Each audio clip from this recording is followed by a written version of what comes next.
Et Sud Radio près de chez vous ce matin a décidé de vous emmener dans un village, Beauce, qui a décidé de se rassembler pour la 8e édition afin de récolter des fonds pour l'association Manger la vie. Bonjour Olivier Ménéker. Bonjour. Merci beaucoup d'être avec nous ce matin.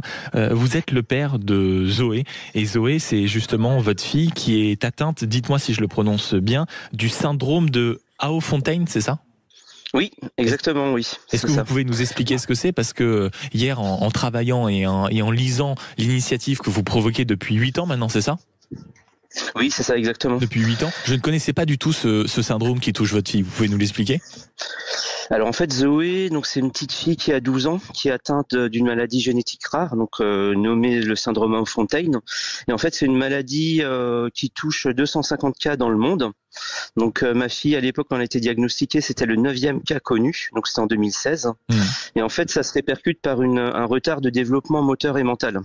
Donc elle a 12 ans et elle a l'évolution d'un enfant de, allez, on va dire 2-3 ans. En fait, elle marche pas seule, elle ne parle pas.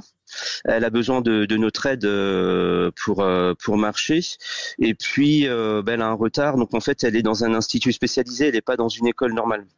Et comment vous l'avez appris ça en tant que parent ? C'est des symptômes qu'on peut déceler avant la naissance ou c'est au moment de la naissance et progressivement au fur et à mesure de, comme on dit, de l'éveil de l'enfant ? Dans le cas de Zoé, c'est une mutation génétique, donc en fait c'est le hasard, donc c'est pas du tout hérité du père ou de la mère. Et en fait c'est une maladie. Nous elle a été diagnostiquée les premiers mois, parce que finalement lorsqu'elle était après sa naissance, on avait du mal énormément à lui donner du lait, donc le donner du biberon. Donc elle passait énormément de temps sur le biberon, donc elle a été très vite hospitalisée. À l'hôpital, en fait, ils ont essayé de faire un certain nombre d'examens pour voir ce qui allait ou ce qui allait pas.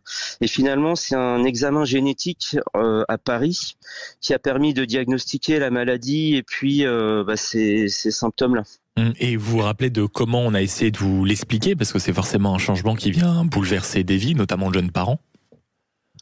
Oui, en fait, déjà, en fait, on voyait bien qu'il y avait des particularités au niveau du visage.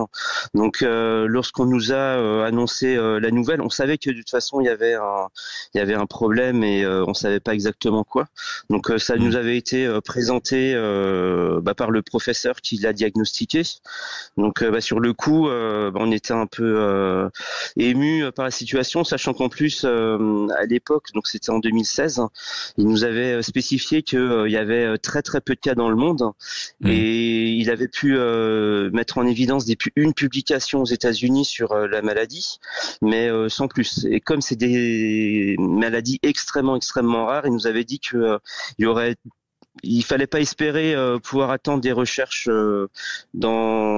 sur cette maladie-là. Assez décourageant comme propos pour un rendez-vous comme celui-ci. Forcément, c'est là d'où vous est venue l'idée justement de créer cette association Manger la vie pour essayer de récolter des fonds afin de quoi ? Vraiment faire progresser la recherche plus que possible ? Ouais, voilà. En fait, cette association, elle a plusieurs buts. Le premier but, donc, c'est d'aider les patients au quotidien. Donc, par exemple, des patients comme Zoé qui ont besoin d'appareillages qui sont pas pris en charge par la sécurité sociale. Donc, ça, c'est vraiment essayer d'aider financièrement les familles qui ont le même parcours. Ensuite, le deuxième objectif, c'est de pouvoir aussi partager notre expérience, parce que comme en 2016 on était seul, il a fallu construire un peu notre vie autour de ça. Et puis on s'est dit ça serait bien que les futures familles qui soient dans la même situation puissent avoir le maximum d'informations le plus tôt possible plutôt que de se retrouver dans des errances. Donc là l'objectif c'est vraiment de partager un petit peu toute l'expérience qu'on a autour de cette maladie. Et le troisième, c'est en effet de financer des recherches médicales. Et ça, en fait, depuis 2018, nous, on a trouvé une équipe de chercheurs qui travaille sur la maladie au CHU de Nantes.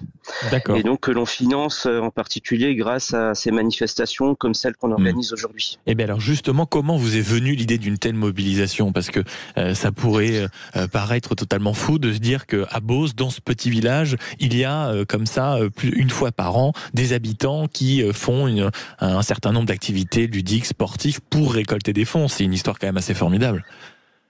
Alors, vous avez tout de suite eu confiance dans la mobilisation ? Non, non, non, non, non. La première année, c'était vraiment une petite marche populaire que Ouais. l'on a eu fait, où il y avait quelques personnes, et l'année d'après, ça s'est transformé en marche, comment, une, Marche active, marche gourmande, marche. oui, voilà, marche active, Hmm. marche active. Et puis finalement, d'année en année, ça a grossi et en fait, on a cumulé plutôt que de faire une année une marche active, l'autre année une marche pédestre. On s'est dit, ben, pourquoi pas compiler tout ensemble dans une journée où on proposerait plusieurs activités. Et c'est comme ça que, au bout de 4 ans, on est arrivé sur un schéma où on avait à peu près 5 à 6 propositions, comme du vélo, du VTT, du footing, etc. Et donc maintenant, c'est devenu à la 8e édition, on propose Hmm.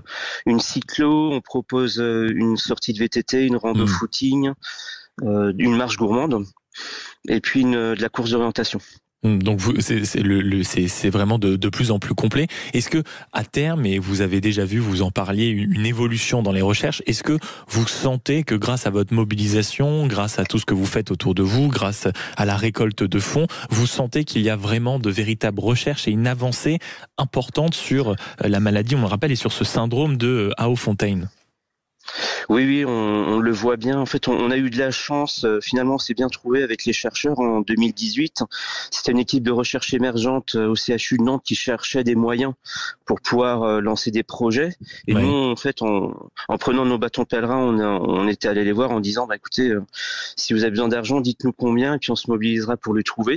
Et en fait, depuis 2018, donc ils ont démarré petit pour essayer de comprendre un petit peu comment fonctionne ce syndrome et cette pathologie. Et là, en fait, on en est en 2025 à ils ont généré des organoïdes. Donc, c'est des mini-cerveaux de ma fille en éprouvette qui va permettre ensuite de faire des tests Des de tests et molécules pour voir d'accord. si c'est un effet positif. Et ça, c'est une grosse avancée Hmm. parce qu'en fait, là, on est vraiment sur le modèle le plus proche de l'être humain. Donc, c'est pas comme des essais sur des souris ou des lapins, etc. Donc là, on est vraiment sur un Hmm. mini cerveau qui a été généré à partir de cellules souches, quoi. Hmm. Mais bravo déjà et félicitations pour votre combat, Olivier Menecker, père de Zoé, donc atteinte de ce syndrome de Hao-Fontaine et de président donc de l'association Manger la Vie qui récolte. J'imagine qu'il y a un site internet, peut-être Olivier Menecker. Oui, c'est Mangerlavie.fr, c'est ça? Non, c'est usp7.fr. D'accord. Et ben voilà, le site est donné aux auditeurs de Sud Radio. Merci beaucoup d'avoir été avec nous ce matin pour Sud Radio Merci près à de chez vous. vous et bon courage pour cette mobilisation en espérant que les dons atteignent des records par rapport à l'édition précédente. Merci d'avoir été avec nous ce matin.